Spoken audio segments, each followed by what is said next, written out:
بسم الله الرحمن الرحيم إن الحمد لله نحمده ونستعينه ونستغفره ونعوذ بالله من شرور أنفسنا ومن سيئات أعمالنا من يهده الله فلا مضل له ومن يضلل فلا هادي له أشهد أن لا إله إلا الله وحده لا شريك له وأشهد أن محمدا عبده ورسوله صلى الله عليه وسلم وعلى آله وأصحابه أجمعين. أما بعد، السلام عليكم ورحمة الله وبركاته.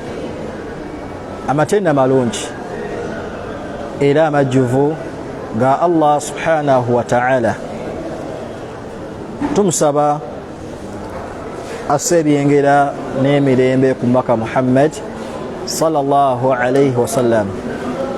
Abdun la yu'bad, muddu tasinzibwa, wa rasulun la yukadhab, mubaka talimbisibwa, bal yuta'u wa yutaba'u, wabula agondebwa nakugobererwa alayhi salatu wassalam. بعثه الله بالنذارة عن الشرك ويدعو إلى التوحيد. mulamu mukulu ogwamutumisa ku nsi kuno kwe kubeera nga yekesa abantu okusinza ekitagwanidde kusinzibwa, abazze kusinza Allah subhanahu wa ta'ala omu yekka, kubanga yateekeddwa okubeera nga asinzibwa. wa akhadha ala hadha 10 sinin yad'u ila tawhid, nakulungula emyaka 10 nga basahaba ridwanullahi alayhim la yusallun, tebasala wala yasumun, tebasiba, nga banyonyola ekigambo kimu la ilaha illa Allah. ashahid akhadha ala hadha 10 sinin, kikulaga obukulu bw'okutereeza enzikiriza. baganda bange ebitiibwa, naamira omwoyo gwange awalan n'emyoyo gyammwe mwenna okutya Allah subhanahu wa ta'ala, nga kibayita okutya Allah bifi'ili awamirihi wajtinaba nawahihi, kubakola ebyo byatulagira saako n'okwesamba byonna byatuziiza. ekyokubiri kyembalamira ab'ebitiibwa, okugoberera omubaka Muhammad sallallahu alayhi wasallama mu mbeera zaffe zonna, fi kabir wa saghir, mu kinene ne mu kitono, tubeere nga tumugoberera alayhi salatu wassalam. awokka we wali okwesiima. basalafu salih bamugobereranga mu mbeera zaabwe zonna, nga tebabuuza, bateekanga buteesi mu nkola. waliwo omukyala bamuyitanga Biriira. Biriira yali muzaana nga alina bbaawe muddu nga ye Mughiitha. Sala ekituuka Biriira n'aggyibwa mu buzaana, n'afuuka omwana wa bwobwe, nga takyali muzaana, n'afuuka omwana wa bwobwe. kyeyakola, nalaba nga twali bwetaavu bwakubeera nga bbaawe muddu, n'amweyambulula ne baawukana. naye bbaawe yali akyamwagala, era olunaku lumu omubaka Muhammad sallallahu alayhi wasallama baba balina kwe batudde basahaba. Biriira we yayitangawo bwati nga Mughiitha agenda amuvaako emabega amwegayirira, era omubaka n'agamba basahaba, omulaba engeri Mughiitha gy'ayagalamu mukyala we Biriira. tekyakomaawo, naku nalituuka Mughiitha n'asaba omubaka wa Allah sallallahu alayhi wasallama abeere nga yamwegayirawoko Biriira adde mu maka ge afumbe. njagala kulaga engeri basalafu salih gye bali bagonderamu omubaka Muhammad sallallahu alayhi wasallam. Mughiitha ne bagenda n'omubaka Muhammad sallallahu alayhi wasallama eri Biriira maka n'agamba omukyala biriira taata w'abaana bo. Omukyala n'abuuza omubaka wa Allah, omubaka wa Allah ondagira oba owolereza?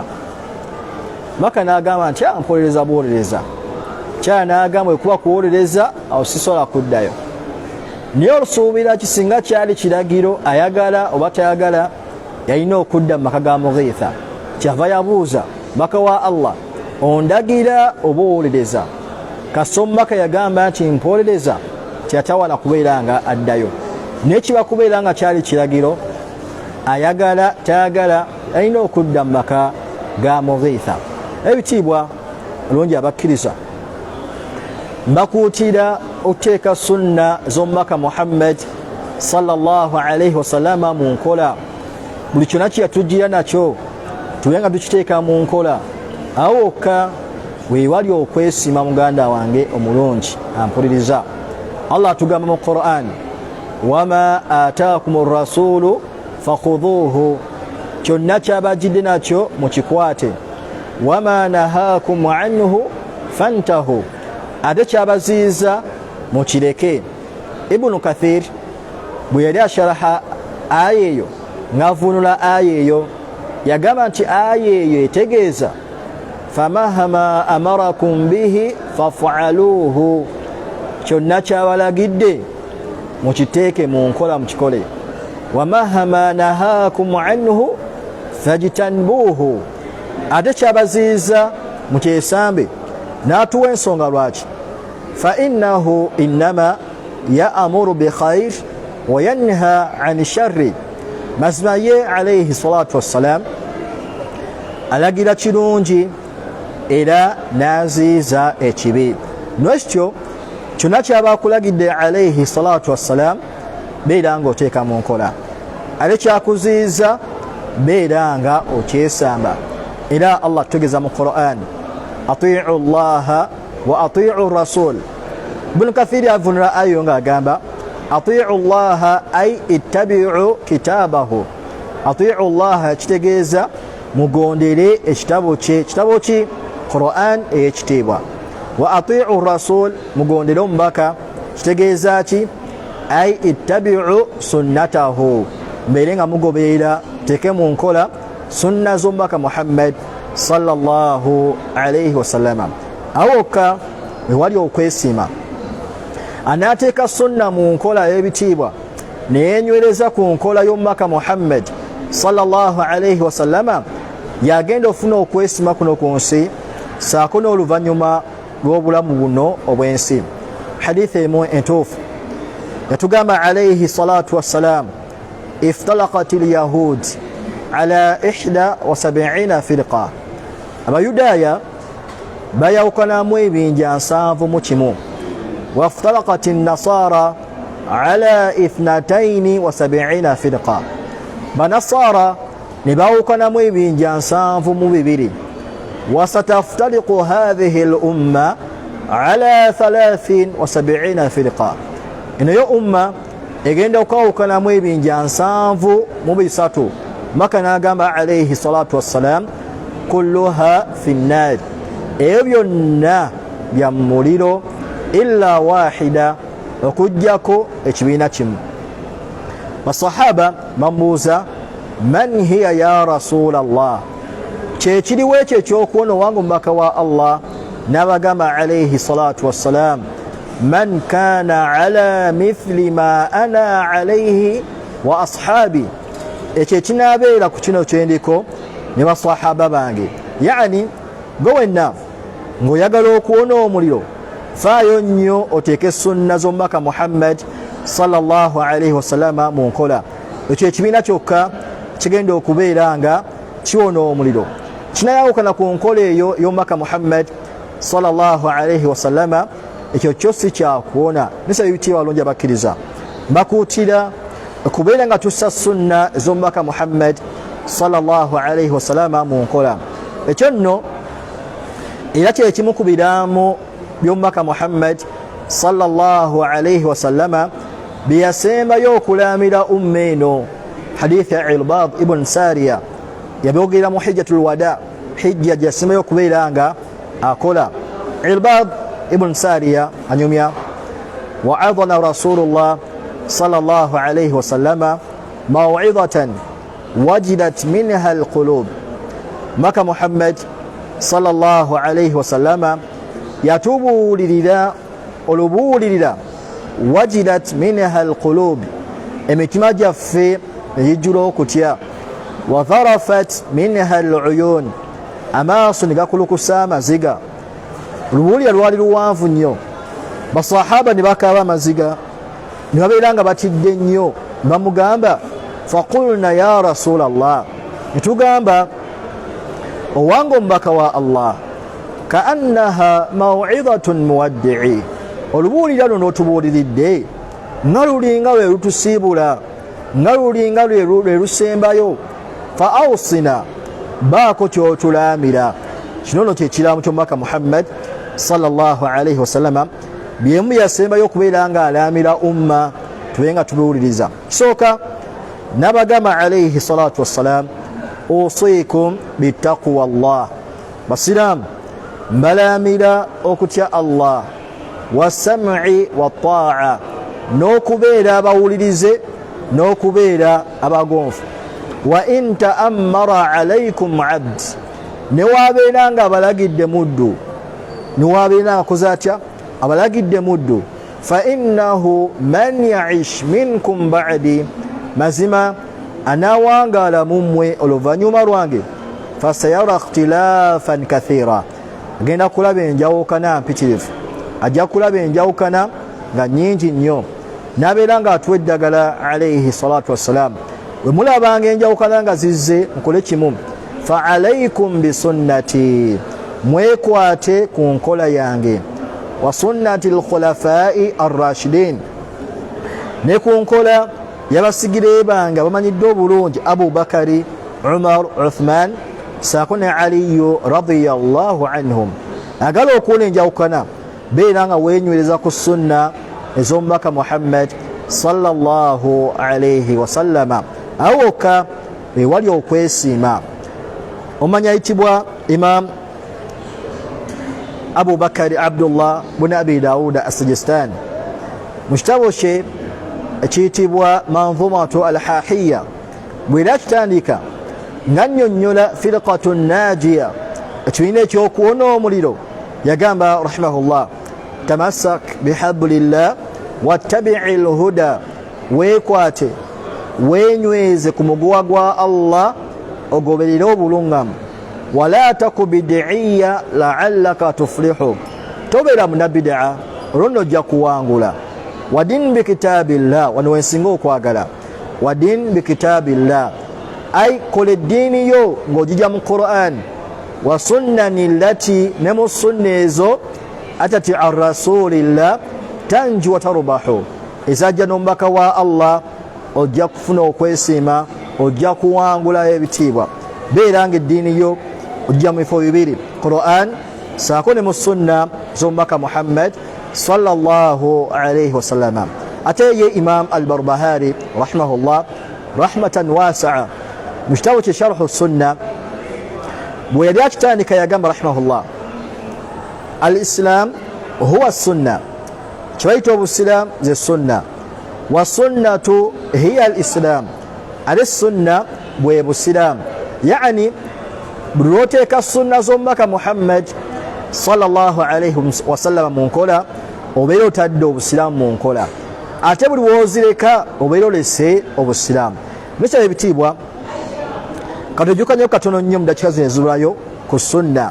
Abantu abamu balina entegeera etali ntuufu ku sunna. Kibayita sunna ma yuthabu fa'iluhu wala yu'aqabu tarikuhu, ng'omuntu aba akikoze afuna empeera, ate waba akirese tafuna musango. Naam, ogwo gwe gumu ku miteeko gya sunna, ekitwa sunnatu eyakyeyagalire. Naye obawo sunna eri waajibu ey'obwetteeka, nga yo yuthabu fa'iluhu wa yu'aqabu tarikuhu, ng'omuntu bw'agikola afuna empeera, ate bw'agireka afuna omusango. Nga sunna ki ey'obwetteeka? Nga sunna y'okukendeeza engoye eri omusajja. Musajja yenna okakatibwako okwamusa engoye zo waggulu w'akakongovule, ekyo bw'otakikola Allahu jalla wa ala ajja kubeera nga akubonereza.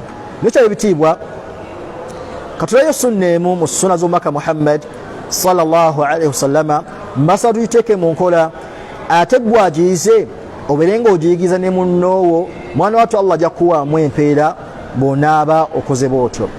Sunna ki ginyaga obayigiriza ebitiibwa wali tuba twejjukanyaako olwaleero mu dakika zino ezibulayo?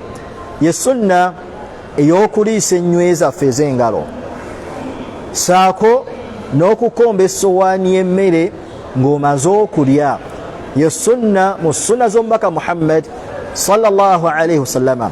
Era ekyo bw'oba okikoze ofunamu empeera maaso g'omutonzi wo Allah subhanahu wa ta'ala.